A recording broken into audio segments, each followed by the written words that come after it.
The Tale of the Golden Feather. In the quiet depths of the enchanted forest, Mother Goose lived with her three goslings, Pip, Peep, and Poppy. Life wasn't easy, as food was often scarce, and Mother Goose had to venture far from their nest to provide for her little ones. One chilly autumn morning, Mother Goose set off on her usual search for food. The forest was dense, and the paths were narrow and treacherous, but she had traveled them many times before. However, that day, something unexpected happened. While chasing after some berries growing on a rocky ledge, she lost her footing and tumbled down into a hidden cave. The fall wasn't too steep, but as she landed on a hard rock, one of her longest feathers was pulled loose and dropped onto the stone. Mother Goose shook herself off, relieved to be unharmed, but as she looked down, she saw something miraculous. The fallen feather was glowing softly and turning a brilliant golden color. Astonished, she watched as the feather transformed completely into a golden feather. It shimmered with a magic she didn't understand. Unsure of what had happened, she tucked the golden feather under her wing and flew out of the cave. At first, Mother Goose thought it was just a shiny feather, but she felt something special about it. Curious, she flew to visit Miri, the wise owl who lived in the tallest tree of the forest. Miri had lived for centuries and knew many ancient secrets. She told Mother Goose that the golden feather was a rare gift, a sign of great generosity. It had the power to fulfill the most pressing needs, but it came with limits. The feather could only be used in times of true need, and after each use, it would take time to grow back. Miri explained that the feather drew from the heart of its owner. If the feather was used selfishly or greedily, its magic would fade, and it wouldn't grow back at all. This meant Mother Goose had to be wise in how she used the feather, making sure it was only for emergencies. As the seasons passed, the golden feather became a quiet secret in the family. It wasn't used unless absolutely necessary. But one fateful day, when the harsh winter came and the geese had no food, Mother Goose gently plucked the feather, wishing for a bountiful meal to feed her hungry goslings. The feather dissolved into a warm, hearty feast that filled their bellies and kept them safe through the storm. Word of Mother Goose's mysterious ability spread when a wandering sparrow saw the golden glow in their nest. This sparrow, hoping to earn favor with the crows, told them about the magical feather. The crows, greedy and cunning, immediately set their eyes on it. The crows, led by the sly covey, devised a plan. They knew they couldn't steal the feather by force. Mother Goose was far too clever and careful. Instead, they decided to manipulate her goslings, who were still young and impressionable. Covey, known for his charm and silver tongue, began his plot. Covey pretended to be a friendly bird, visiting the geese regularly.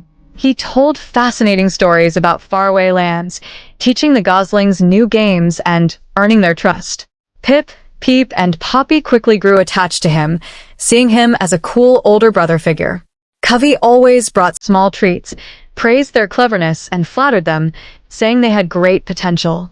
As Covey worked his way into their trust, he slowly planted ideas in their minds. "You know," he would say, "you three are quite special. You're growing stronger every day. Your mother is lucky to have you. But sometimes, you don't have to wait for her to decide what's best. You're smart enough to figure things out on your own." At first, the goslings were hesitant. They knew their mother had always been wise, and they didn't want to disappoint her. But Covey was patient.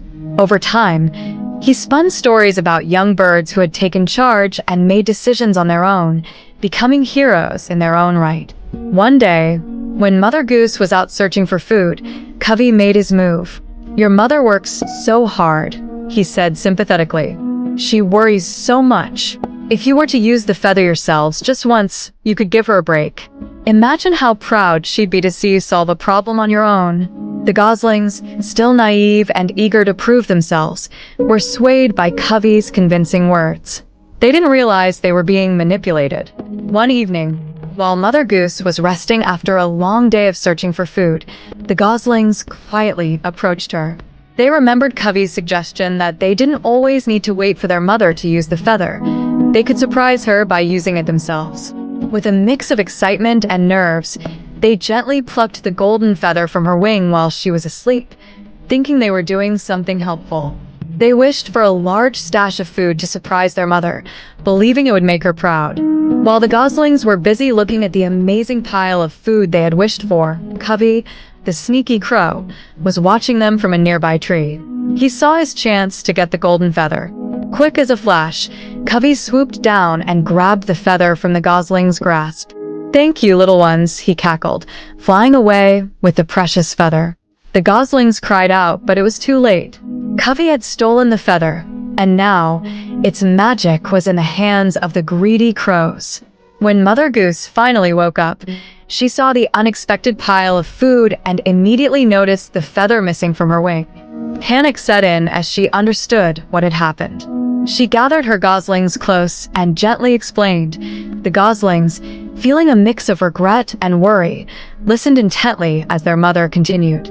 "The golden feather's magic is powerful, but it comes with great responsibility. It cannot be used recklessly, or it will be lost to us for a long time. We must wait for it to grow back, and we must never forget the importance of being careful with such gifts." Meanwhile, the crows, now in possession of the golden feather, gathered around it eagerly, preparing to use its power for their selfish desires. However, they soon discovered the feather would not respond to them. Covey tried again and again to activate the feather's magic, but it remained dormant. They didn't know that the feather's magic could only be used by those with pure intentions.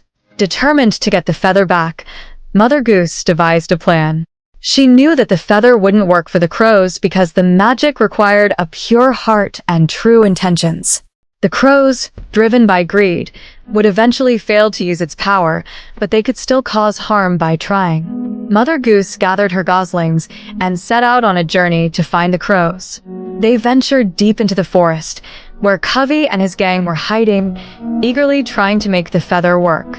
But no matter how many times they tried, the feather remained inactive in their hands. Frustrated and angry, the crows blamed each other, but Covey refused to give up. When Mother Goose arrived, she didn't confront them directly. Instead, she used her wisdom to outsmart them. She told the crows that the golden feather had a hidden power. If it was used too many times by those with greedy hearts, it would backfire, turning against them. This wasn't true, but the crows, already frustrated by their failure, believed her.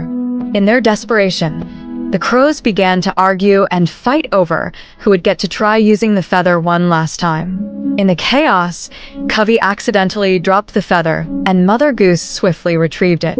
Without the feather, the crows were powerless, and they fled, never daring to return.